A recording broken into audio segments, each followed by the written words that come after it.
1984 Renault 5 Turbo. Came out of the factory as a Gordini. This one, it was a Renault 5 Gordini Turbo.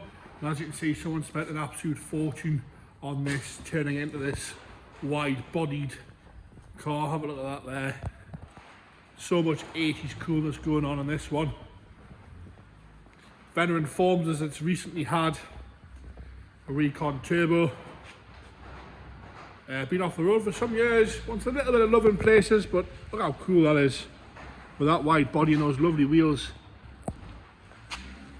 Right, bodyweight wise, I'm going to start off with the bonnet. The bonnet itself, you've got no major dings or dents down the front. It's all nice and red and shiny, very, very presentable. A few little stone chips here and there, but overall lovely and shiny, no issues with that at all there. A few little marks in the paint. It's been in dry storage, this one. It wants a good polish in places. There is an odd little mark in the paintwork on the bonnet, but all in all nice and presentable. As we come down the front end, right lenses are both nice and clear, no cracks in those at all. Indicators are good, as on the fog lights. Good colour schemes with the red on the black. You'll see we've got a bit of a crack in the bumper here and there. The bumper wants a few little repairs to it. You can see those there. No major stone chips, but there is a few little marks in the fiberglass, a little bit of cracking here and there. As we come down that big massive front right hand wing, top of the wing is all nice and tidy.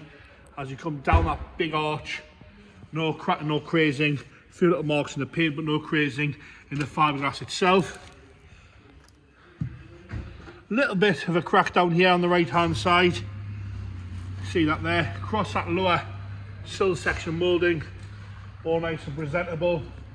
All nice and tidy across there.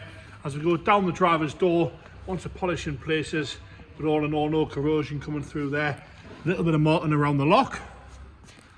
What we'll do is we'll jump up onto the roof there, have a good look at the roof. Roof's all nice and shiny, lovely and red, with these sort of black accents around here. A few little marks in the paint on the black there. It's a little bit wavy in places.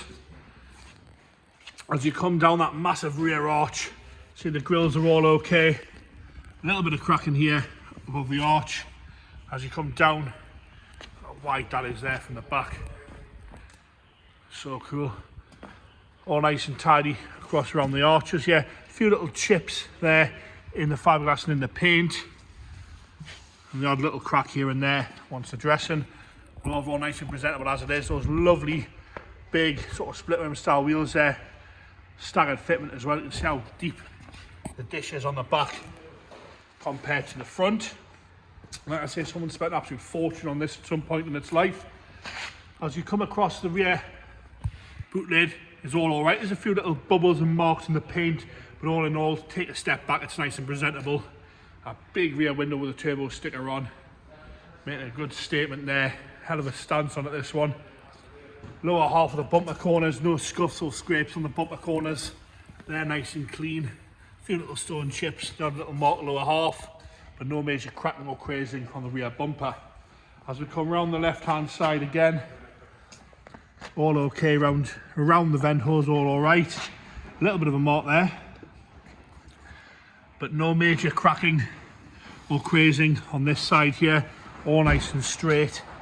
A little bit of paint lift there in the corner. Arch themselves all good. A little of the mark down here on the back, and again that big dished wheel there. Across the lower half, there's a few little marks in the black paintwork. You can see that here and there. Nice and straight up the door and around the vent on the left hand side. All nice and tidy across there. Lovely and straight down that side. As we come down the left hand wing, again, no major crazing or cracking. A little bit of paint left between the edges of the paint and a little bit bubbling on the front of the left hand door. A few little bits in the paint here. Like I said, it does want a good old polish. It has been in storage, dry storage for a good few years now. Into the interior now. Door card is all okay. You'll see the handle's not there, but it's in the car. We've got the handle for the car. The door itself looks all good. The seats, we're going to start off on the back seats. You'll see that the back seats have only got a little bit of trim on. What happened was when the guy bought the car, it had the wrong seats in. He managed to find the original seats and use the back cloth to retrim the front because he was going to make a fake floor in the back. because there's no real point in having rear seats in this thing. Seat itself's all nice and tidy. Carpet set's nice and tidy as well. Dashboard, got no cracking across the top of the dashboard. You can see we've got the handle there. Centre console's all good. All nice and tidy across there.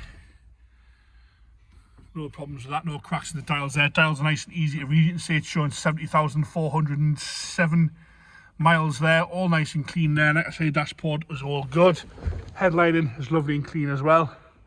That's a suede headlight. It wants just a little few bits and pieces sorting out on it. A little bit of light recommissioning work, I would say.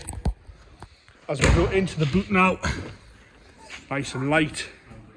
Rams are a bit soft on the boot. Looks all okay in there. We'll lift up. See a little spare wheel there. James will lift that out there. We've got the old jack. All okay. Wants a good clean in there, but that's about it really.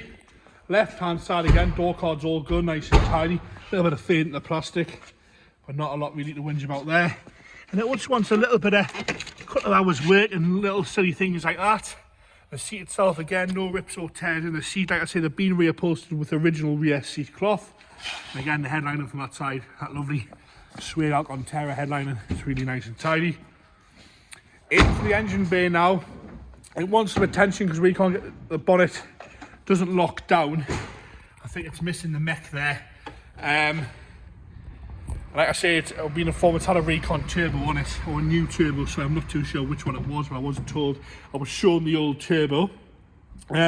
On startup, sometimes the starter motor does spin the Bendix, it does jam, but it hasn't really been. We drove it gently down the road just to warm it up yesterday, just first and second gear. But sometimes it does spin out, and you will hear a squeak from the belt there. So James is going to start it up here. So you can see how the Bendix spin out there. It will do this a couple of times. Sometimes it doesn't do it at all, but I'm glad it's done it on the video for people to see. Yeah, not throwing out loads of smoke.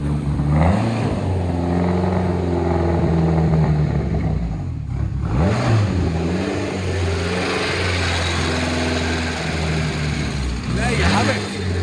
1984 Renault Turbo Gordini converted to that big wide body kit.